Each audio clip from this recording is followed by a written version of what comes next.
பலரும் நம்ம நிகழ்ச்சிகளை தொடர்ச்சியாக பார்க்குறீங்க. ஆனால் சப்ஸ்கிரைப் பண்ண மறந்துடுறீங்க. நம்ம நேயர்கள் மறக்காமல் சப்ஸ்கிரைப் பண்ணுங்க. இனி வரும் நாட்களில் நிறைய அரசியல் பேச வேண்டியிருக்கு.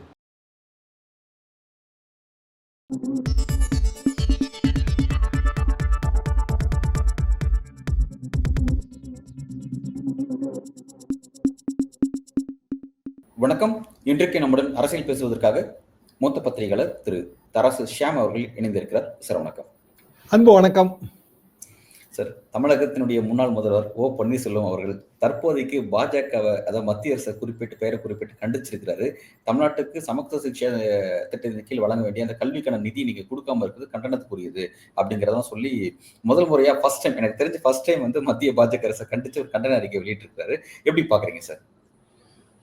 முதல் முறையான்னு சொல்றது ரொம்ப பொருத்தம். என்ன காரணம்னா 2017 இருந்து அவர் பிஜேபியோட அரவணைப்புல தான் இருக்காரு. சசிகலாமாவை எதிர்த்து தர்ம யுத்தம் தொடங்கும் போது ஆடிட்டர் குருமூர்த்தி தான் காரணம். அது அவரே ஒத்துக்கிட்ட விஷயம்தான். அப்புறம் பிரதமர் தலையீட்டால தான் நான் வந்து சில நிபந்தனைகளுக்கு ஒத்துக்கிட்டேன். அப்ப கூட கட்சி எனக்கு, ஆட்சி அவருக்குன்னு தான் பேசப்பட்டது. கடைசியில கட்சிக்கு 2 பேரு, ஆட்சியிலையும் 2 பேரு, நான் துணை முதல்வரான எல்லாமே பிரதமர் பேர்ல இருந்த ஒரு மரியாதையில தான் நான் ஒத்துக்கிட்டேன்.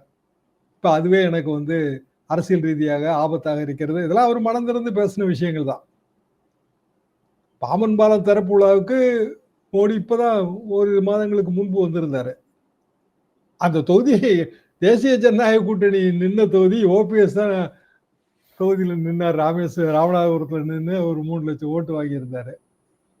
அப்போதே வந்து அந்த தொகுதியின் வேட்பாளருங்கிற முறையில் அவருக்கு அழைப்பெல்லாம் இல்லை, அழைப்பும் இல்லை, அவர் பிரதமரை பார்க்கவும் இல்லை. அப்ப இப்போ எங்க பிரதமர் அவரை பார்க்க போறாரு? அதுக்கப்புறம் அதிமுக கூட்டணி உருவாயிடுச்சு. பிரதமரை பார்ப்பதற்கு வாய்ப்பு இல்லை, நல்லாவே தெரியும், அவருக்கும் தெரியும். ஏனென்றால் அந்த கடிதத்தை லீக் பண்ணது அவர் தானே. பிரதமருக்கு ஓபிஎஸ் எழுதின கடிதம் நமக்கு பொது வெளியில் எப்படி கிடைச்சது? அவர் தான் அதை கொடுத்தாரு. முதல் நாள் கொடுத்தாரு. நயினார் என்னங்க சொல்றாரு? ஐயா ஏன்ட்ட சொல்லியிருந்தா நானே ஏற்பாடு பண்ண. எங்க ஏற்பாடு பண்ணுவீங்க? இருக்கிறதுல அதாவது பெரிய ஃபன்னு நினைக்கிறேன். அவர் ஓப்பனா சொன்னாரு, எனக்கு ஒரு பாக்கியம் கிடைக்கும் அப்படின்னு எதிர்பார்த்தாரு. ரொம்ப துர்பாக்கியமா ஆயிடுச்சு. இல்ல, நயினாருக்கே அங்க வாய்ப்பு கிடையாதுங்க. அப்ப நயினார் எங்க இவரை ஏற்பாடு பண்ணி தர்றது? அவரே பிரதமரோட 2 மணி நேரம் ஃப்ளைட்ல போனதே என் பாக்கியம்னு சொல்லிட்டு இருக்காரு. அப்போ ஓபிஎஸ் வேற ஒரு அணிக்கு போயிடக்கூடாது. இல்லைன்னா அவரு இந்த அறிக்கைக்கு பிறகுதான் நயினாரோட அந்த ரியாக்ஷன் வந்துச்சு.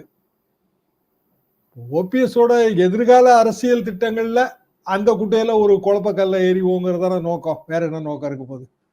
ஓபிஎஸ் பாவம் இன்னும் நமக்கு வாய்ப்பு இருக்கும் போல இருக்கு, 1ஆவது வகுப்புல திருப்பி சேர்த்துக்குவாங்கன்னு சொல்லி திருப்பி பள்ளிக்கூடத்தையும் சுத்தி சுத்தி வந்துகிட்டு இருக்க வேண்டியதுதான். வாய்ப்பு இல்லை. என்ன காரணம்னா, எடப்பாடி பழனிசாமி பிஜேபியோட கூட்டணின்னு முடிவு செய்யும் போதே இந்த நிபந்தனையை வீழ்ச்சிருப்பாரு. அது கூட தெரியாது. அவரே தான் சொல்லிட்டாரு, நான் என்ன ஏமாளியான்னு கேட்கிறாருல. சரி, அது கூட தெரியாத அளவுக்கு ஒரு அரசியல் அரிச்சு ஓடிக்க. நமக்கு காம்படிஷனா நம்ம உட்கட்சியிலேயே வந்தாச்சு, வழக்கும் போட்டாச்சு, கஷ்டப்பட்டு இப்பதான் வந்து அவரை வெளியில் தள்ளி விட்டுருக்கோம். திருப்பியும் கூட்டணி ஏதாவது ஒரு ரூபத்துல உள்ள இழுக்கிறதுக்கு எடப்பாடி பழனிசாமி அதை எப்படி ஒத்துக்குவாரு? அரசியல் தெரிந்த யாரும் அதை ஒத்துக்க மாட்டாங்க. எடப்பாடி பழனிசாமி பழந்துன்னு கொட்ட போட்டவர் இந்த அரசியல்ல, அதிமுக அரசியல்லையே எத்தனை வருஷம் அனுபவம். அப்போ ஒத்துக்க மாட்டாரு. ஆனா அதை வெளிப்படையா அவர் எப்படி சொல்லுவாரு? சொல்ல மாட்டாரு. பிஜேபியோடு இன்னும் சில கட்சிகள் கூட்டணியில் இருக்கின்றன. இப்போ அவர் சொல்லி அதுக்கு ஒரு போன் ரியாக்ஷன் கொடுத்தேன். அதாவது நாங்க பிஜேபியோட இருக்கோம், பிஜேபியோட இன்னும் கொஞ்சம் பேர் இருக்காங்க. நான் 5ஆவது வகுப்பு ஏல இருக்கேன், அவர் மற்றவங்க எல்லாம் 5ஆவது வகுப்பு பி பிரிவுல இருக்காங்க. எக்ஸாம் எழுதும் போது ஏயும் பியும் ஒன்னா சேர்ந்து எக்ஸாம் எழுதுவோங்கிற கதை அது இல்லையா? அப்ப எடப்பாடி பழனிசாமி அதிமுகவின் பொதுச் செயலாளர். பல நீண்ட நெடிய போராட்டத்துக்கு பிறகு அதிமுக அவரோட கட்டுப்பாட்டுகளை கொண்டு வந்துட்டாரு. ஓபிஎஸ் வந்து பெரிய அளவுக்கு போராடினாலும் 3 வருஷத்துல அவரோட யாரு போனாங்க? 3 எம்எல்ஏ போனாங்க. வாய்ப்பு கொடுத்தா அவங்க எடப்பாடியோட வந்துருவாங்க. ஓபிஎஸ் தனி கட்சி மட்டும் தூங்கிட்டுங்க. இந்த 3 பேரும் ஒருத்தனாலாம் இங்க வந்துடும். ஏன்னா வேற வழி இல்லையா அவங்களுக்கு. அங்க எப்படி ஜெயிப்பாங்க அவங்க தொகுதியில? அப்போ மிக இயல்பாக ஓபிஎஸ்ஐ பொறுத்தவரையில் பிஜேபியிலையும் இடம் இல்லை, அதிமுகலையும் இடம் இல்லை. இதான உண்மை. டிடிவி சொல்றாருங்க, இல்ல விஜய் தலைமையில 3வது அணி அமைப்பதற்கான வாய்ப்பு இருக்குன்னு. சீமான் ஏற்கனவே 3வது அணியில் இருக்காரு. சரி, அவருக்கு 8% ஓட்டு வங்கி வாங்கியாச்சு. விஜய் இனிமேல் தான் வாங்க போறாரு. அப்போ 3வது அணின்னா இன்னைய தேதிக்கு சீமான் தானே. அதாவது 3வது தலைவர், அணின்னு கூட சொல்லக்கூடாது, 3வது பெரிய தலைவர். ஸ்டாலின், எடப்பாடி பழனிசாமி, சீமான், அப்படிதான் நீங்க பார்க்க முடியும். விஜய் வந்து அவரை நான்காவது அணி, நான்காவதாக களத்தில் நிற்பவர், அப்படிதான் நம்ம எடுத்துக்க முடியும். அப்போ 3வது அணி, 4வது அணி இதெல்லாம் விட்டுட்டு விஜய் தலைமையில ஒரு அணி உருவாகுதுன்னு டிடிவி சொல்றதாக நம்ம புரிஞ்சுக்கிடலாம். ஏனென்றால் டிடிவிக்கு அதிமுக பாரதிய ஜனதா கூட்டணியில இடம் இல்லை. சரி, புதிய ஜனநாயக கட்சி அவங்க பாக்குறாங்க, மதிமுக பாக்குது. திருச்சி எம்பிங்கிற முறையில நான் பார்த்தேன்ட்டாரு ஒரேடியா வைகோவோட பையன். வைகோவோட அவர் வந்து மத்திய பாரதிய ஜனதா அமைச்சர்களை சந்திச்சு மனு கொடுத்துட்டு இருக்காரு. ஒரு காலத்துலங்க ஜெயலலிதாவை சந்தித்து மனு கொடுப்பாங்க காங்கிரஸ் கட்சி. கடைசியில் எதில் போய் முடிஞ்சதுன்னா காங்கிரஸ்ல தான் போய் முடிஞ்சது. ஏன்னா காங்கிரஸ் எஸ்.ஆர். பாலசுப்ரமணியம் எதிர்கட்சி தலைவருங்க 91-96 காலகட்டம். எதையாவது ஒன்றை வந்து காங்கிரஸ் கட்சி சொல்லிகிட்டே இருக்கும். ஒரு குறிப்பிட்ட ஸ்டேஜில் ராஜீவ் ரத்தத்தால் பெற்ற வெற்றி அப்படின்னு சொல்லிட்டார் அவர். அதாவது 91 ராஜீவ்காந்தி படுகொலை, அதுக்கு பிறகு தேர்தல், மகத்தான வெற்றி ஜெயலலிதா. அந்த வெற்றி யாருக்கு சொந்தம்னு வரும்போது ராஜீவ் ரத்தத்தால் கிடைத்த வெற்றின்ட்டார். அவங்க கோதிச்சிட்டாங்க. ராஜீவ் ரத்தத்தால் கிடைத்த வெற்றியெல்லாம் மதுரையில் கான்ஃபரன்ஸுங்க, அதிமுக கான்ஃபரன்ஸ், பெரிய கான்ஃபரன்ஸ் 92. ராஜீவ் ரத்தத்தால் கிடைத்த வெற்றி இல்லை, அதிமுக தொண்டர்கள் என் உழைப்பு, அப்படி எம்ஜிஆரோட இது லிகசி இதெல்லாம் சேர்த்து சொல்லி அதிலிருந்து 2 பேருக்கும் மனஸ்தாபம். காங்கிரஸுக்கும் அதிமுகவுக்கும் 2 பேரும் ஒரே கூட்டணியில் இருந்தவங்க தான். வாழப்பாடி அப்போ வந்து காவிரி பிரச்சனைக்காக மத்திய அந்த இணையமைச்சர் பதவியை ராஜினாமா பண்ணாருங்க. ஒரு உண்ணாவிரதம் இருந்தாருங்க பனகல் பார்க் பக்கம். பலரும் அதை மறந்துருப்பாங்க. உண்ணாவிரதத்தை முடிச்சு வச்சது முதலமைச்சர் ஜெயலலிதா. அப்புறம் வாழப்பாடி ராமமூர்த்தி அவங்க சொன்னாங்கன்னு தான் அவர் அந்த பதவியை ராஜினாமா பண்ணார். மத்திய இணையமைச்சர் பதவியை ஒரு 1.5 வருஷம் தாங்க இருந்தார். கடைசியில் அவரையும் வந்து எக்ஸிட் பண்ணாங்க. தமிழ்நாடு ராஜீவ் காங்கிரஸ்னு கட்சியை தொடங்கினார். இதெல்லாம் தான் 91-96 வரலாறு. அப்போ காங்கிரஸுக்கு ஒரு பாடம் கற்பிக்கணும்னு நினைக்கும் போது முதல்ல எதில் ஆரம்பிச்சதுன்னா, தொகுதி நன்மைக்காக முதல்வரிடம் மனு கொடுத்தல் அப்படிங்கிற ஒரு வைபவம் நடக்கும் எப்போதுமே. யாரு? நம்ம கோவை செல்வராஜ், மறைந்த எனது நண்பர், அவர் தலைமையில் 5 பேர். இந்த 5 பேரும் நாங்கள் மனு தாங்க கொடுக்குறோம், தொகுதி நன்மைக்காக எம்எல்ஏங்கிற முறையில், எப்படி இப்படி வைகோ பையன் சொல்றாரோ தொகுதி எம்பி என்ற முறையில் நான் வந்து மனு கொடுக்க போனேன், மாலை போட போனேன்னு சொல்றாருல, அதே தாங்க. கடைசியில் அந்த 5 பேரும் சட்டமன்றத்தில் போட்டி காங்கிரஸாக தான் செயல்பட்டாங்க. நாங்கள் காங்கிரஸ்ன்னு அதை எழுதுவோம். இதே உதாரணம் பின்னாடி 2011 நீங்கள் பார்க்கலாம். அதாவது காங்கிரஸ் அதிமுக கூட்டணி 91-96, அதிமுக தேமுதிக கூட்டணி 2001 to 2006, தேமுதிக 2011 to 2016. அப்போ தேமுதிக விஜயகாந்த் எதிர்கட்சி தலைவர் ஏதாவது ஒன்று சொல்லிட்டே இருப்பாங்க. மேடம் கடுப்பாயிட்டாங்க, எங்களுக்கு அரசியல் பாடம் எடுக்க வேண்டியதில்லை அப்படின்னு தேமுதிக ரொம்ப கடிஞ்சு பேசுறாங்க. கடைசியில் என்னாச்சு? தேமுதிக எம்எல்ஏக்கள் ஒரு 4-5 பேர், நம்ம இப்போ ஈரோடு கிழக்குல நின்று வெற்றி பெற்றார் இல்லைங்களா திமுக சார்பாக, அவரெல்லாம் அதில் ஒருத்தர். எங்கள் தொகுதி நன்மைக்காக நாங்கள் முதலமைச்சரை சந்தித்து மனு கொடுக்குறோம். இது எப்போதுமே நடக்குங்க. இந்த தொகுதி நன்மைக்காக மனு கொடுக்குறோம், மக்களுக்காக மனு கொடுக்குறோம். மக்களுக்காக யாரும் மனு கொடுக்கறதில்ல, அவங்களுக்காக தான் அவங்க மனு கொடுக்குறாங்க. கடைசியில் அது கட்சி உடையிறதுல போய் முடியும். அப்போ டிடிவியோட அறிக்கை, ஓபிஎஸ் ஏற்கனவே மத்திய அரசை கண்டித்து கல்வி நிதி விடுக்கணும்னு சொன்னது, எடப்பாடி பழனிசாமி அவர்கள் இப்போது வந்து இன்னும் கூட்டணியில கட்சி சேரும்னு சொல்றது, எல்லாத்தையும் ஒட்டுமொத்தமா பார்க்கும்போது தமிழ்நாட்டில் 4 அணி இருக்குங்கிறத நம்ம நல்ல தெளிவா புரிஞ்சுக்கலாம். ஏன்னா சீமான கணக்கில் எடுக்கல, நான் கணக்கில் எடுத்துக்கிறேன். அப்ப 4 அணி இருக்கும்போது திமுகவுக்கு எதிரான ஓட்டு வங்கி அதான பிளவுபடும். அதனாலதான் விஜய் வந்து திமுக பிஜேபி மறைமுக கூட்டணி, பிஜேபிக்கு ஆதரவை தான் திமுக செயல்படுதுங்கிற அந்த குற்றச்சாட்டை அவங்க தொடர்ந்து வச்சுக்கிட்டே வராங்க. ஏன்னா திமுக எதிர்ப்பு வாக்கு வங்கி பிளவுபடுறதுனால லாபம் இல்லை, பிஜேபி எதிர்ப்பு வாக்கு வங்கியும் பிளவுபடணும்னு அவங்க நினைக்கிறாங்க. அது ஒரு ஒரு பாலிடிக்ஸ் தான், அதை நம்ம இல்லைன்னு சொல்ல முடியாது. ரெண்டு எதிர்ப்பு வாக்கு வங்கி ரெண்டும் பிளவுபடட்டும், நல்லது தானே. பிஜேபி எதிர்ப்பு வங்கி அதிகம், அது பிளவுபடுறது நமக்கு நல்லதுதான். இது ஒரு கணக்கு. ஓபிஎஸோட நிலைமை என்ன இதுல? ஓபிஎஸோட நிலைமை தான் ரொம்ப பரிதாபமா எனக்கு தெரியுது. சார், இப்போ ஓபிஎஸ் உடைய விஷயங்கள் சொல்லும் பொழுது, அதாவது அந்த அனுமதி மறுக்கப்பட்ட உடனே ஓபிஎஸ் அணியுடைய ஆதரவாளர் சீனியர் பண்ருட்டி ராமச்சந்திரன் என்டிஏ ஆபத்தானதுன்னு சொல்லி சொன்னாரு. அப்போ ஓபிஎஸ் மறுபதும் சொல்ல அமைதியாக தான் இருந்தாரு. அதோட அவரோட நிலைப்பாடுன்றது இன்னைக்கு தெரிஞ்சிருச்சு. மத்திய அரசு கண்டிக்கிறது அப்படின்னு அவரோட நிலைப்பாடு தெரிஞ்சிருச்சு. ஸோ டுவர்ட்ஸ் வந்து இப்போ அடுத்து நான் மதுரை மாநாடு அப்படின்னு சொன்னது, அவர் வந்து நிச்சயமா விஜயோட அணியில போய் இணைய போறாரு அப்படிங்கிற மாதிரி விஷயம் இருக்கு. அப்ப விஜய் அணியை பலப்படுத்துற விஷயத்த ஓபிஎஸ், டிடிவி போன்றவங்க செய்ய போறாங்களா அப்படிங்கிற இப்ப அடுத்த டைமென்ஷன் அதை நோக்கி நகர போதா? அப்படிதான் தெரியுது. நீங்க சொல்றபடி பண்ருட்டியார் வந்து என்டிஏ கூட்டணி ஆபத்தான கூட்டணின்றாரு. ஒரு கூட்டணி ஆபத்தானதுன்னா தமிழ்நாடு நலன்களுக்கு விரோதமா செயல்படுது, அதனால ஆபத்தானது, அப்படிதான் நம்ம புரிஞ்சுக்க முடியும். ஆனா கூட்டணியில அதிமுக இருக்கு. அப்ப அதிமுக தமிழ்நாட்டு நலன்களுக்கு ஆபத்தானது அப்படின்னு நம்ம சொல்ல முடியாது. தமிழ்நாட்டு நலன்களுக்கு ஆபத்தான பாஜகவோடு கூட்டணி வைத்திருக்கிற அதிமுக, இப்படித்தான் அதுக்கு வியாக்கியானம் கொடுக்க முடியும்.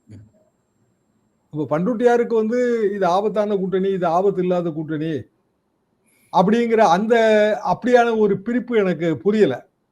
ஆனா ஓபிஎஸ்க்கு எது நல்லது கெட்டதுன்னு அவர் சொல்றாரு மறைமுகமா. ஓபிஎஸ்க்கு ஆபத்து இல்லையா, அதான பாயிண்ட். அப்ப ஓபிஎஸ் வந்து இனிமேலும் பிஜேபி கூட்டணியில இருக்கிறதுல அர்த்தம் இல்ல, எதுக்கு அங்க இருக்கணும். பண்ருட்டியாரோட பேட்டி வந்த நான் வந்து கன்சல்டன்ட் தான், நான் சொல்றதை அவங்க ஏத்துக்கணும் அவசியம் இல்லைன்னு அது இந்த துறப்பு வேற ஒண்ணு பண்றாரு. கன்சல்டன்ட்ங்கிற வார்த்தை அரசியல்ல கிடையாதுங்க, ஸ்ட்ராட்டஜிஸ்ட்ங்கிற வார்த்தை தான் இருக்கு. அப்படி இல்லைன்னா அட்வைசர்ங்கிற வார்த்தை இருக்கு. சரி, கன்சல்டன்ட்னே வச்சுக்குவோம். அப்பமோ ஓபிஎஸ்ஐ பொறுத்தவரையில் அவருக்கான ஒரே ஒரு வாய்ப்பு தான் இருக்கு, அதாவது விஜய் சேர்த்துக்குவாரா? அது ஒரு பெரிய கேள்வி இருக்கு இல்லையா? அதை எப்படி நம்ம அவர் சேர்த்துக்குவாருங்கிற அசம்ஷன் எங்க இருந்து வருது? சரி, ஓபிஎஸ் சேர்த்தா ஓபிஎஸோட இருக்கிற எல்லா எக்ஸ்ட்ரா லக்கேஜும் அவரோட சேர்றது தானே. ஓபிஎஸ்க்கு எதிராக முக்குளத்து மக்கள் கோபம் இருக்கு அப்படிங்கிறது வாதம்னா, அப்ப அதே வாதம் இப்ப விஜய்க்கும் திரும்ப தானே செய்யும். அவரு புதிதாக ஒரு கட்சி ஆரம்பிக்கிறவர் எதுக்கு பழையவங்களை எதுக்கு உள்ள சேர்க்கிறாரு? அப்படியே சேர்த்தாலும் எத்தனை டிக்கெட் கொடுத்துருவாரு, எத்தனை சீட்டு கொடுத்துருவாரு? சரி, ஓபிஎஸோட போன 3 எம்எல்ஏக்கள் விஜயோட போக தயாரா இருக்காங்களா? இதுல பல கேள்வி இருக்குங்க. டிடிவி கொஸ்டின் வேறங்க. அவர் தனி கட்சி, தனி சின்னம், ஏதோ ஒரு ஓட்டு வங்கி ப்ரூவ் பண்ணி வச்சிருக்காரு. அவர் எந்த கூட்டணிக்கு வேணாலும் போகலாம். எந்த கூட்டணியும் இல்லைன்னா அவரே ஒரு கூட்டணி ஃபார்ம் பண்ணிடுவாரு. தேமுதிக அமமுக கூட்டணி மாதிரி ஒரு கூட்டணி ஃபார்ம் பண்ணிடுவாரு. வாய்ப்பு அதிகம், அது அவரோட பொசிஷனிங்ல வாய்ப்பு அதிகம். ஏன்னா கட்சி ஆரம்பிச்சு பல வருடங்கள் ஆகிப்போச்சு. ஓபிஎஸ் பொசிஷனிங்ல வாய்ப்பு கம்மி, ஏன்னா அவர் கட்சியே இல்லை. இனிமேல் தான் கட்சி, ஒரு புதிய கட்சிக்கான முயற்சியே இனிமேல் தான் அவர் தொடங்கணும். முயற்சி தொடங்கினாலே சில நேரங்களில் பல மாதங்கள் ஆயிரும். பிஜேபியை முழுக்க பகிச்சுக்கிட்டு நீங்க கட்சி துவங்குற முயற்சியில் ஈடுபட்டீங்கன்னா எலெக்ஷன் கமிஷன் எந்த அளவுக்கு காலதாமதம் பண்ண முடியுமோ அந்த அளவுக்கு பண்ணுங்க. அமமுகவுக்கு அங்கீகாரம், அந்த பதிவு கிடைக்கிறதுக்கு 1.25 வருஷம் ஆச்சுங்க. 1.25 வருஷம் ஆச்சு பதிவுக்கு. என்னன்னா அப்ஜெக்ஷன் போட்டுட்டே இருப்பாங்க. நீ கடைசியில் ஒரு மேண்டேட்டரி நோட்டீஸ் பப்ளிஷ் பண்ணணும் பத்திரிகையில. அது 30 நாளைக்குள்ள யார் வேணாலும் அதுக்கு பதில் போடலாம். ஆட்சேபனை தெரிவிக்கிறவங்க யார் வேணாலும் வரிசையா போட்டுக்கிட்டே இருப்பாங்கம்மா. போட அவன் விசாரிக்கிறாம்மா. ஈஸி. 1.25 வருஷம் ஆச்சு. அப்படி இழுத்துட்டாங்கன்னா ஓபிஎஸ் என்ன பண்ணுவாரு? பிஜேபியை முழுக்க பகைக்கவும் முடியல. அதே நேரத்தில் தனது அரசியல் எதிர்காலத்தை, அவரோட அரசியல் எதிர்காலம் அவர் பையன் எதிர்காலத்தையும் சேர்த்து நான் சொல்றேன். சரி, ஓபிஎஸ் அப்படி ஒரு முடிவு எடுத்தா, ஓபிஎஸோட மகன் நான் அதிமுக, எடப்பாடி பழனிசாமி தலைமையிலான அதிமுக தான் விரும்புறேன்னு சொல்லிட்டா என்ன பண்ணுவாரு? ஏன்னா ஏற்கனவே அவர் கொஞ்ச நாளைக்கு முன்னாடியே வந்துங்க அப்படியான ஒரு சூசகத்தை சொன்னாரு. அதிமுகங்கிறது இரட்டை இலை. அப்போ எடப்பாடி பழனிசாமி தலைமையிலான அதிமுகனா அவரை பொறுத்த வரைக்கும் அவருக்கு அநேகமா இந்த தேனி சீட்டு கன்ஃபார்ம் ஆயிரும். தேனியோ பெரியகுளமோ ஒரு சீட்டு கன்ஃபார்ம் ஆயிரும். அவருக்கு அது லாபம். அப்பாவை பொறுத்த வரைக்கும் அவர் வேற முடிவு எடுக்கிறாரு. ஆனா அது அரசியல்ல எடுபடாத முடிவுன்னு மகன் நினைச்சிட்டா, அப்பாவுக்கும் மகனுக்குமான சண்டை தானங்க இன்னைக்கு தேதிக்கு தமிழ்நாடு அரசியல் என்ன? ஏன் வந்து பாமக இவ்வளவு பெரிய சண்டை ஓடிட்டு இருக்கு? அப்பாவோட பொலிட்டிக்கல் பாயிண்ட் வேற, மகனோட பொலிட்டிக்கல் பாயிண்ட் வேற. மகன் வந்து சர்வைவலுக்கு பார்ப்பாரு, அப்பா வந்து சர்வைவலுக்கு பார்க்க மாட்டாரு. அவர் வந்து வேற சில பாயிண்ட் பொலிட்டிக்கல் விஷன் இருக்கும். வைகோவுக்கும் வைகோ பையனுக்கு இடையிலுமே அந்த வேறுபாடு தெரியுதுங்களே. அப்போ இயல்பாக அப்படியான ஒரு நிலையை எடப்பாடி பழனிசாமியை கிரியேட் பண்ணிடுவாரு. அதே மாதிரி எடப்பாடி பழனிசாமி நினைத்தால் வைத்திலிங்கத்தை உள்ள அட்மிட் பண்ணா ஓபிஎஸ் அணி உடைஞ்சு போயிடும். மனோஜ் பாண்டியனை உள்ள அட்மிட் பண்ணா ஓபிஎஸ் அணி உடைஞ்சு போயிடும். ஸோ ஓபிஎஸ் தான் இப்போ வந்து ஒரு இக்கட்டான சூழ்நிலையில இருப்பதாக நான் அப்படித்தாங்க உணர்றேன். இதுல சார் எனக்கு இதுல டவுட் என்னன்னா, இப்ப ஏற்கனவே என்டிஏ அணி வலிமை குன்றி இருக்கு. அப்படி இருக்கும் பொழுது வந்து பாத்தீங்கன்னா, இப்ப ஓபிஎஸ் ஃபேக்டர், தினகரன் ஃபேக்டர் போன்றவங்களுக்கு ஒரு குறிப்பிட்ட வாக்கு வங்கி இருக்கு. அப்ப வந்து அவங்கள தன்னுடைய கோட்டாவிலேயாவது உள்ள கொண்டு வரதுக்கான விஷயத்தையாவது வந்து அமித்ஷாவோ இல்ல மோடியோ பாஜக அந்த விஷயத்தையே இனிஷியேட் பண்ணாம இந்த இடத்துல வந்து இபிஎஸ் கை தான் ஓங்கி இருக்க மாதிரி தெரியுது. ஏன் அந்த நெரட்டிவ் இருக்கணும்? அது ஏன் அப்படி? இபிஎஸ் முதல்ல அந்த நிபந்தனை விதிச்சிருப்பாருங்க. நீங்க நம்ம நினைக்கிறோம் ஏன் வந்து பிஜேபி கோட்டால இருந்து ஏன் ஓபிஎஸ்க்கு சீட்டு கொடுக்க கூடாது, இதான கேள்வி. ரெண்டு விஷயம். பிஜேபி கோட்டால இருந்து சீட் கொடுத்தா தாமரை சின்னத்துல தான் அவர் நிக்கணும். அது அவருக்கு பெரிய இடைஞ்சலா இருக்கும் ஒண்ணு. அப்போ பிஜேபி கோட்டால இருந்து ஒரு 3 சீட்டு கொடுத்தாலும் ஓபிஎஸ்க்கு ரொம்ப க்ளோஸா இருக்கிற ஒருத்தர் அவர் பையன், இவங்க தானே நிக்க முடியும் அதுல. சரி, வேற வாய்ப்பு இல்லைங்களா அந்த கட்சியில? அப்போ மத்த எம்எல்ஏக்கள் மனோஜ் பாண்டியன், வைத்தியலிங்கம், அவங்க நிலைமை என்ன? இது ஒரு சிக்கல். இந்த இடம் உண்மையாவே அவரால் தாண்ட முடியாத ஒரு சிக்கல். அப்போ தனி கட்சி தனி அணி இது ஓகே. அப்பவும் அந்த 3 எம்எல்ஏக்கள் கூட இருப்பாங்களான்லாம் உறுதியா நம்ம சொல்ல முடியாது. இபிஎஸ் நினைச்சா அந்த 3 பேரையும் இழுத்துருவாரு. பழையபடி உங்களுக்கு நான் சீட்டு தரேங்கன்னு சொன்னா தீர்ந்தது. தேர்தல் நேரத்தில் சீட்டு கொடுக்காம விட்டா என்ன பண்ணுவாங்க? ஏங்க, அரசியல்ல நீங்க வந்து வாக்குறுதிகளை காப்பாற்ற வேண்டுங்கிற அவசியம் எல்லாம் கிடையாது. வாக்குறுதிகள் தரப்படும். எந்த அரசியல்வாதி வாக்குறுதியை காப்பாத்திருக்காங்க சொல்லுங்க? பொன்குமார் இருந்தாருங்க, எனக்கு ரொம்ப நண்பருங்க. அவரு அதிமுக கூட்டணி முதல்ல நல்லா, எனக்கு அந்த காலகட்டம் நல்ல ஞாபகம் இருக்கு. ஜெயலலிதா மாட்ட நெகோசியேட் பண்ணுவாரு. பொன்குமார் நீங்க ஒன்றும் கவலைப்படாதீங்கம்பாங்க. ஆனா கடைசியில் ஒரு சீட்டு கிடைக்காது. உழவர் உழைப்பாளர் கட்சி அந்த மாதிரி ஒரு இது வச்சிருந்தாருங்க. இப்ப திமுக கூட்டணியில இருக்காரு. எதுக்காக நான் சொல்றேன்னா, கடைசி நேரத்தில் தலைவர்கள் மாற்றி முடிவு எடுப்பாங்க. இல்லைங்க நாங்க என்ன பண்றதுங்க, கூட்டணி கட்சி நிர்பந்தம், ஒரத்தநாடு தொகுதியை திடீர்னு வந்து பிஜேபி கேட்குது, நான் கொடுக்க வேண்டிய ஒரு நிலைமை வந்துருச்சு, நீங்க வேணா வேற ஏதாவது தொகுதியில கும்போணத்துல நில்லுங்களேன் பாரு. கும்போணத்துல நிக்க முடியாது. ஒரத்தநாட்டுல நின்னா தான் நமக்கு வந்து வெற்றிக்கான வாய்ப்பு இருக்கு. வைத்திலிங்க கதை அதுல அதோகதி ஆயிரும். மனோஜ் பாண்டியன் கூட்டணி கட்சி பேர்ல பழிய போட்டு அங்க போய் நம்ம வெரிஃபை பண்ண முடியாது. நீங்க அமித்ஷாட்டியா போய் வெரிஃபை பண்ண முடியும்? அப்போ மிக இயல்பாக இன்றைக்கு கொடுக்கிற வாக்குறுதிகள் 8 மாதம் கழித்து அதே வாக்குறுதிகள் செல்லுமாங்கிறதெல்லாம் ரொம்ப சந்தேகம். ஆனா வாக்குறுதி கொடுப்பதன் மூலமாக அந்த அணியை வந்து கலைச்சு விட்டுருவாங்க. அப்போ தன் பலத்தை நம்பித்தான் ஒரு தலைவருங்கிற ஒரு நம்மை நம்பி வருபவர்களுக்கு வெற்றியை தேடி தர முடிந்தால் மட்டும்தான் அவர் தலைவர். இல்லைன்னா நான் ஏங்க உங்களை தலைவரேன்னு சொல்லணும்? என்னை ஜெயிக்க வைப்பீங்களா? ஜெயிக்க வச்சீங்கன்னா நீங்க என் தலைவர். ஜெயிக்க வைக்கலன்னா நீங்களும் நானும் ஒண்ணு தானே. அப்புறம் நான் இதுக்கு உங்களை தலைவர்னு சொல்லணும்? காங்கிரஸ் கட்சி மட்டும்தான் ஒருத்தர் தலைவர்னு சொல்லிக்குவாங்க. மற்ற கட்சியெல்லாம் அப்படி கிடையாது. இயல்பாக இதுல இருக்கிற சிக்கல் என்னன்னா, என்டிஏ கூட்டணி வெர்சஸ் டிஎம்கே கூட்டணி. என்டிஏ கூட்டணியில இன்றைய தேதிக்கு பிஜேபியும் அதிமுகவும் எனக்கு தெரிந்து சிறிய கட்சிகள், அதாவது புதிய நீதி கட்சி மாதிரியான கட்சிகள் அதுல இருக்கலாம். அவங்களுக்கு தமிழ்நாடு பூராவும் செல்வாக்கெல்லாம் கிடையாது. சில குறிப்பிட்ட பகுதிகளில் செல்வாக்கு இருக்கலாம். இதை தாண்டி தமிழ்நாடு பூராவும் செல்வாக்குள்ள சீமானோ அல்லது தமிழ்நாடு பூராவும் செல்வாக்கு இருக்கிறதாக பிம்பம் ஏற்படுத்தி உள்ள விஜயோ அதுக்குள்ள வரதுக்கு வாய்ப்பு இல்லைல்ல. பல்வேறு கேள்வி காலமாக உங்களோட கருத்துல வழங்கியிருக்கீங்க சார். உங்களோட வருகைக்கும் கருத்துக்கும் மிக்க நன்றி.